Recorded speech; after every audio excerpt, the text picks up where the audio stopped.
Third step Paul takes is to paint a compelling picture of God. He says, the God who made the world and everything in it, who is Lord of heaven and earth, does not live in temples made by human hands, nor is he served by human hands as if he needed anything, because he himself gives life and breath and everything to everyone. I love that. Everything to everyone.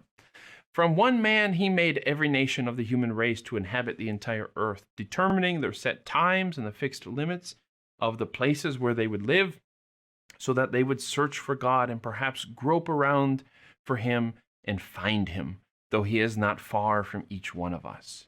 For in him we live and move about and exist, as some, even some, of your own poets have said, for we too are his offspring. So since we are God's offspring, we should not think the deity is like gold or silver or stone, an image made by human skill and imagination. This is the heart of Paul's message. This is the unknown God Paul has come to proclaim. Notice how Paul begins. He is the creator and Lord, this God. He does not live in temples, nor does he eat human food, because he doesn't need anything from us. And this was meant to be a relief to the Greeks, who had to constantly offer food offerings to their gods to satisfy them and build elaborate temples to please them. This God doesn't need those things, Paul says. He doesn't need you to do anything for him. You don't need to support him. He, the creator, supports you. So why did this God create humanity if he doesn't need us? So we can serve him because he was bored one day? Well, the Greek creation stories often involve Zeus getting mad at human beings, even though they didn't do anything wrong, right? He gets mad at them because Prometheus stole fire and brings it to them, so Zeus punishes them. Humanity gets punished by having a woman being sent to them. Let's not get into that right now. So Paul, is this going to be one of those stories? Nope.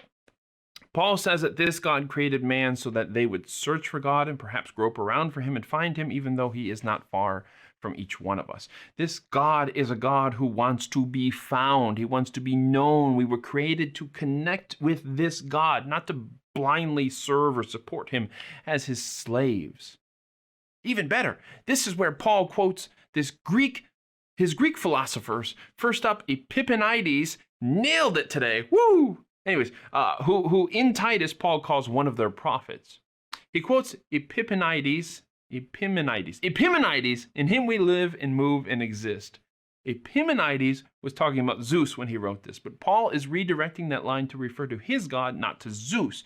It was a line that originally referred to the immortality of Zeus. And in context, it read, they fashioned a tomb for you, holy and high one. Cretans, always liars, evil beasts, idle bellies, for saying that Zeus was mortal. But you are not dead. You live and abide forever, for in you we live and move and have our being. Now, Paul quotes the part about people from Crete being liars in Titus, and let's not get into that right now. And he quotes that last line here in Acts. What Paul is saying by using these quotes is that your guys were really pointing towards my God all along, right? Your prophet, your poet was really looking forward to my God. He was just a little confused, right? So does that God pique your curiosity? Do you want to know more about the God who wants to be known? Paul is not proclaiming a small God. He's not telling them that they missed the God of Maltese dogs. You could probably ignore the Maltese God just like you can ignore Maltese dogs. Paul is actually proclaiming a big God, the biggest God. There's a subtle challenge here against Zeus. I mean, Zeus can just be ignored, right? The Greeks had thousands of temples and shrines dedicated to their gods. And Paul is saying this God isn't captured in any of the idols that you can build. He's too big for that. Nor does this God need you to sacrifice your animals or your money to feed him. Temples cost a lot of money, take a lot of time to build. This God doesn't need you in order to exist just fine. Paul portrays God in ways a pagan might wish to be true. I don't have to build these huge temples to this new God. I don't have to constantly serve him lest he be angry. And Paul ends this part with saying, God gives life and breath and everything to everyone. God is not a taker, he's a giver. And knowing God should not be a burden on people. He isn't just our creator, he's our sustainer. Paul doesn't just directly attack the Greek gods, but he shows how irrelevant they are by ignoring them. They don't look good compared to this God. And if this one God is our creator and sustainer, then we don't need any other gods. Then Paul quotes Aerith, who was a Stoic, by the way, to really thrust his point home. Some of your own poets have said, we are his offspring. Well, Aerith was also talking about Zeus, and Paul again intercepts this and redirects that comment towards his God. This God didn't just create and sustain us and want to be known by us, but we are in fact his children. Can you imagine what that must be like to worship all these temperamental, impersonal gods and be told, there's a God out there who wants you to find him because you are his children? And now Paul turns that thrust sideways when he says, therefore, since we are God's offspring, we should not think that the divine being is like gold or silver or stone, an image made by human design and skill. This all began with idols, and Paul finally makes his case for why idolatrous images are wrong. They're wrong because we are God's children. We are the image of God in the world, not some piece of stone or silver. Paul doesn't attack idols as the thing that is going to send you to hell. He reasons with them kindly, winsomely. Aerith, your guy, not mine, said, we are all God's children. Shouldn't we listen to him? There's a theologian named James K.A. Smith, and he recently wrote some books with a provocative idea. He said that we often think of ourselves as thinking animals. Scientists tell us that our reason, right, is the only real difference between us and the animals.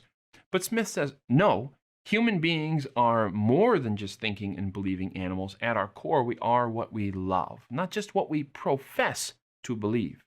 Which is why when you drive past McDonald's, the thought jumps to the front of your brain, yum, calories.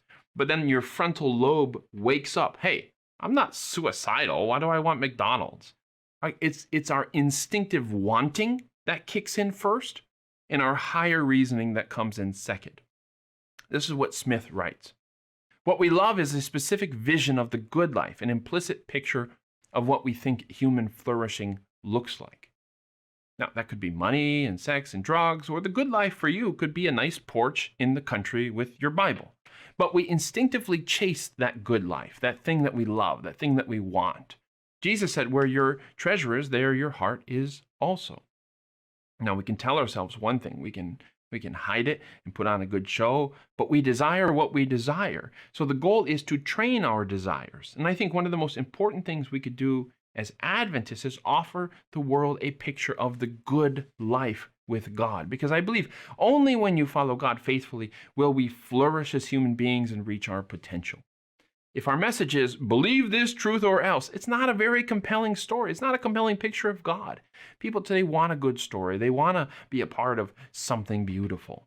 They want to chase after beauty. And I believe we are part of something beautiful, but we don't always present it that way. To quote from Smith again, he says, it is not primarily our minds that are captivated, but rather our imaginations that are captured. And when our imagination is hooked, we are hooked. Paul in Athens is presenting a beautiful picture of what God is like in hopes of hooking his hearers, of getting them interested, of drawing them in. So how do we talk about God when we talk about God? Are we painting a picture of God as a supreme grouch, doesn't let you do things? Or as a divine ultimatum? Is that who God is? Do this or else. Are we portraying him as the impatient parent? Like he's just tired of us down here. Are we describing him as the Disney sop who just wants you to be happy, man? Now, look, God is diverse, and there is some room to talk about him in a truthful way that appeals to people that we are talking about. If you're talking to an artist, maybe you could emphasize God's creativeness, his love of beauty. If you're talking to an engineer, somebody with a more orderly mind, you can talk about God's justice and order and his purpose in the world. In order to paint beautiful pictures of God, however, we have to really know God. We not just know about him. We have to experience him, to know the many sides of God, and to love him.